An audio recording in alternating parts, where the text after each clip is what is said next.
काव्याच्या मनात एक क्षणभर विचित्र भावना दाटून आली. हा खरंच रुद्र बोलतोय का? पण हो, तोच बोलत होता. रुद्र तिच्या शेजारी उभा होता. गव्हाणे घराण्याचा प्रमुख दामोदर त्याचं स्वागत एखाद्या राजासारखं करत होता आणि आदराने त्याला घरात घेऊन गेला. टेबलाच्या अग्रभागी त्याला बसवण्यात आलं. रुद्रने थंड आवाजात विचारलं, काव्याला अचानक इथे का बोलावलं? दामोदर काही बोलणार इतक्यात काव्यानेच उत्तर दिलं, मी तुला सांगितलं होतं ना, माझी आजी गेली आहे. तिच्या स्मारकावर जाऊन श्रद्धांजली व्हायची होती, पण बाबा परवानगी देत नव्हते. दामोदरचा चेहरा उतरला. ते असं नाही ग बाळा. आमच्याकडे पद्धत आहे, वंशावळीत नाव नसलेल्या व्यक्तीला समाधीस्थळाला जाण्याची परवानगी नसते. मी काही स्वतःहून निर्णय घेऊ शकत नाही. रुद्रचा स्वर थंड आणि धारदार झाला. असं का? म्हणजे काव्य तुमच्या वंशावळीतच नाही, मग तुम्ही म्हणता ती तुमच्या घराण्यातली आहे. ते सगळं खोटं वाटतंय. दामोदर हादरला. नाही साहेब, आम्ही समजलो ती गेली म्हणून नाव काढलं. लगेच पुन्हा टाकतो, लगेच. काव्याने डोळे वर केले. आवाज थरथरत होता. मग आता मी आजीच्या समाधीला जाऊ शकते का? हो, नक्कीच, दामोदर अडखळत म्हणाला. पण त्याचा चेहरा फिकट झाला होता. तो थोडा गोंधळला आणि विचारलं, माफ करा रुद्रसाहेब, पण खरंच तुम्हा दोघांचं लग्न झालंय का? मला काही माहीतच नव्हतं. रुद्रने थोडं वळून थंड स्वरात उत्तर दिलं, तुम्हाला माहिती नाही. विचित्र आहे. काव्य आणि माझं लग्न बऱ्याच वर्षापूर्वी झालं. हे नातं माझ्या आजीने ठरवलं होतं, गव्हाणे कुटुंबाची संधी निर्माण करण्यासाठी.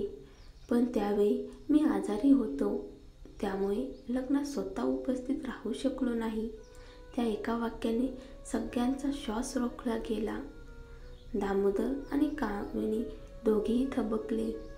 त्यांना जाणवलं, म्हणजे त्यावेळी गायकवाड कुटुंबाने लग्नाचा प्रस्ताव गव्हाण्यांकडे आणला होता आणि नवरी असायची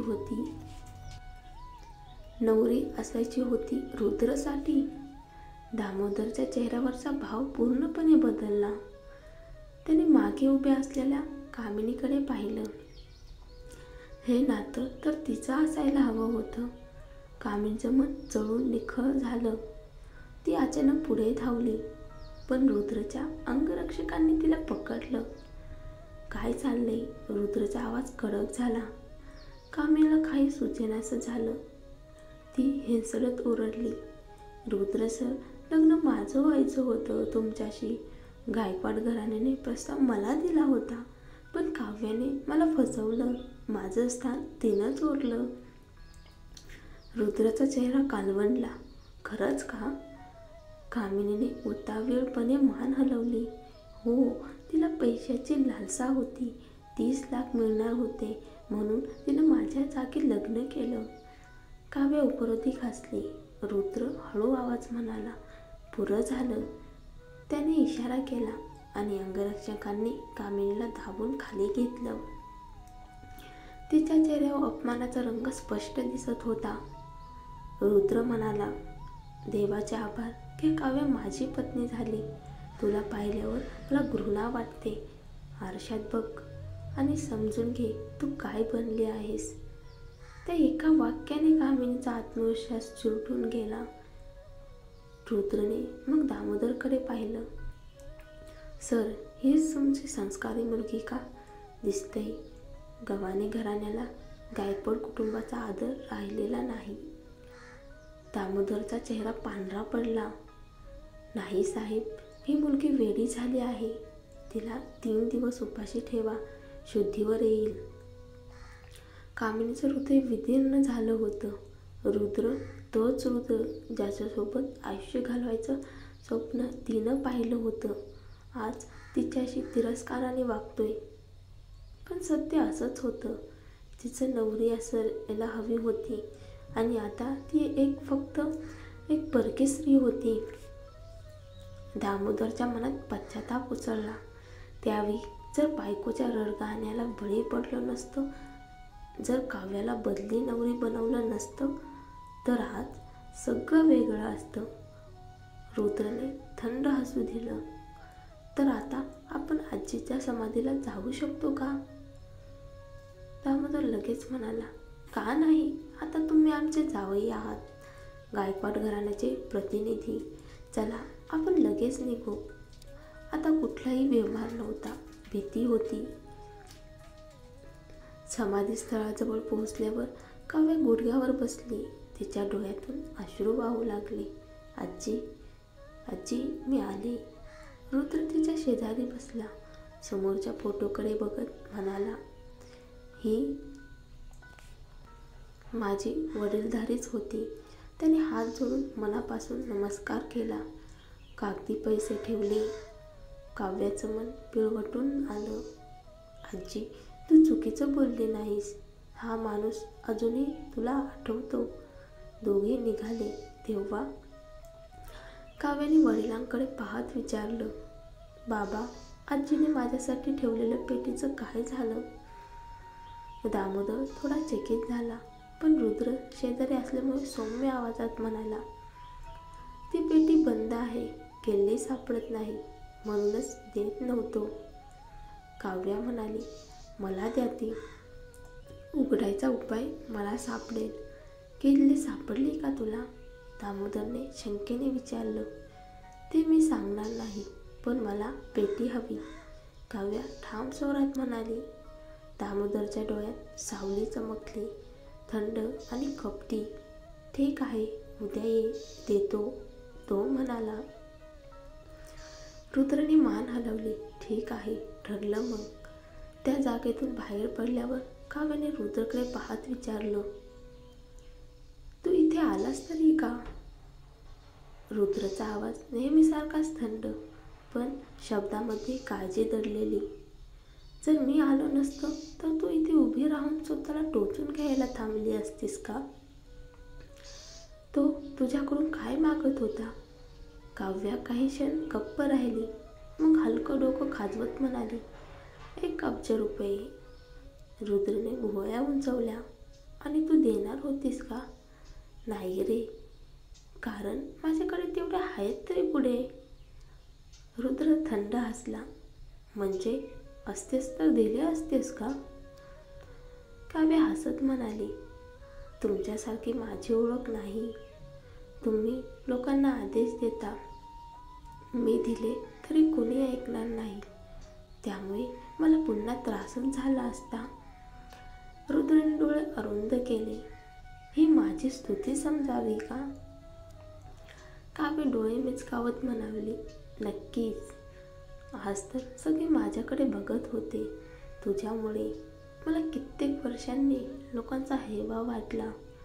अहो, फार छान वाटलं. रुद्र तिच्याकडे पाहत राहिला.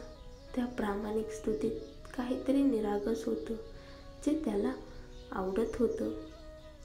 पुढच्या दिवशी कामिनीच्या चेहऱ्यावर संताप स्पष्ट दिसत होता. कालपासून परिसरात चर्चा होती की रुद्र गायकवाड स्वतः काव्यासोबत आला होता. दामोदर अभिमानाने सांगत होता, रुद्र आता आमचा जावई आहे. संपूर्ण समाज हादरला होता. अभिनंदनासाठी शेजारी घरात येत होते आणि कामिनी मात्र जळत होती. तिला हे सहन होत नव्हतं. ज्याचं लग्न तिच्याशी व्हायचं होतं, ती जागा काव्याने घेतली होती. काव्या घरात आली तेव्हा दामोदर स्वतः उठून आला. अरे काव्या, आलीस? चल बस. काव्याने पाहिलं. बैठक खोलीत काही शेजारी बसले होते. अरे काव्या, इतक्या वर्षांनी भेटतेस. अजूनही तशीच सुंदर दिसतेस. ओळखतेस ना मला? मी तुझ्या घराशेजारी राहत होतो. शेजारी रामू काका म्हणाले. काव्या सभ्यपणे म्हणाली, हो ओळखते तुम्हाला. मला तेव्हाच वाटलं होतं ही मुलगी मोठं काहीतरी करणार. दामोदरने मध्येच बोलत वातावरण सांभाळलं. काव्या एकटीच आली आहे. रुद्रला ऑफिसमधून वेळ नाही. रामकाका हसले. ती होणारच. एवढ्या मोठ्या कंपनीचा मालक वेळ कसा मिळणार? पण ऐकलं की काव्याने स्वतःची कंपनी सुरू केली. रुद्रनेच पैसा दिला का? दामोदरच्या कपाळावर आळ्या पडल्या. ते पती पत्नी आहेत. कोणाने काय दिलं याचं काय घेणं? काका म्हणाले, अहो असं काही नाही, पण ऐकलं की गायकवाड ग्रुप या भागात प्रोजेक्ट करणार आहे. जर काव्या बोलली तर तुमचं घर सुद्धा फायदेशीर ठरेल. काव्या हसली. तिला आता समजलं हे सगळं फायदा उचलायला आलेत. काका, मला त्या कंपनीच्या प्रोजेक्टबद्दल काही माहिती नाही. मी तिथे काम करत नाही. ती शांतपणे म्हणाली, अगं आम्ही तुझा फायदा घेत नाही. तू इथलीच आहेस. जर गायकवाड ग्रुप इथे आला तर सगळ्यांची मालमत्ता वाढेल. तू थोडं बोललीस तरी चालेल. काव्याचा स्वर आता तीव्र झाला. काका, इतकी वर्षे तुम्ही माझ्याशी काहीच संबंध ठेवला नाही आणि आता अचानक मला आठवलं. मी तुमचं काही देणं लागत नाही. तुमच्याच वयाची माणसं आहात. शिष्टाचार तुम्हाला जास्त माहिती असायला हवेत. मला यात ओढू नका. तिच्या शब्दांनी खोलीत शांतता पसरली. काव्या वळून म्हणाली, बाबा आता आपल्या दोघांचंच बोलणं आहे. सगळे बाहेर जा. दामोदरने लाजेने पाहुण्यांना बाहेर पाठवलं. काव्या, तू असं वागत का? लोक तुला रुद्रच्या नाताने आदर देत आहेत. त्यांच्याशी असं बोलायचं का? काव्या हसली, पण त्या हसण्यात तीव्र उपरोध होता. बाबा, पुन्हा माझ्या माध्यमातून पैसे कमवायचा विचार तर नाही ना? 30 कोटीत काय झालं? अजून महाग विकणार का? तू कृतज्ञ मुलगी. दामोदर लाल झाला. जर मी कामिनीऐवजी तुझं लग्न लावलं नसतं तर तू आज कुठे असतीस? काव्याचा स्वर आता ठाम झाला. वेडेपणा पुरे. मला आजीची पेटी दे, नाहीतर रुद्रलाच बोलावते. दामोदर गप्प झाला. थोड्या वेळाने नाईलाजाने तो पेटी घेऊन आला. ठीक आहे, घे, पण यात काही उपयोगाचं नाही. काव्याने पेटी घेतली आणि मागे वळून निघून गेली. कामिनी रागाने खोलीत आली. बाबा, तू खरंच ती पेटी तिला दिलीस? त्यात काही मालमत्तेची कागदपत्र असतील तर? ती सगळी तिच्या नावावर जाणार. दामोदर हसला. सगळं दिलंय हो तिला, पण काळजी करू नकोस. कामिनी गोंधळली. त्याच्या चेहऱ्यावर काहीतरी वेगळंच समाधान होतं. बाहेर आल्यावर काव्याने ती पेटी उघडली. तिने आजीने दिलेली चावी काळजीपूर्वक फिरवली. पेटी उघडताच तिचे हात थरथरले. आत काही नव्हतं, फक्त 2 फोटो आजीचे. काव्याचे डोळे पाणावले. हेच सगळं का? हे खरं असू शकतं का? ती पुन्हा घरात आली आणि पेटी टेबलावर आपटली. ही बनावट आहे. तू मला फसवलंस बाबा. दामोदर बनावट आश्चर्याने म्हणाला, काय म्हणतेस तू? हीच पेटी आहे तुझ्या आजीने सोडलेली. तू उघडलीस ना? आत काही निघालं नाही म्हणून मला दोष देतेस? काव्याच्या डोळ्यात संताप आणि वेदना दोन्ही होते. बाबा, हे सगळं तू मुद्दाम केलं आहेस, पण लक्षात ठेव, सत्य मी शोधून काढणारच. तिच्या हातात ती पेटी होती आणि मनात आजीचं हसू. कदाचित त्या फोटोमध्येच काहीतरी रहस्य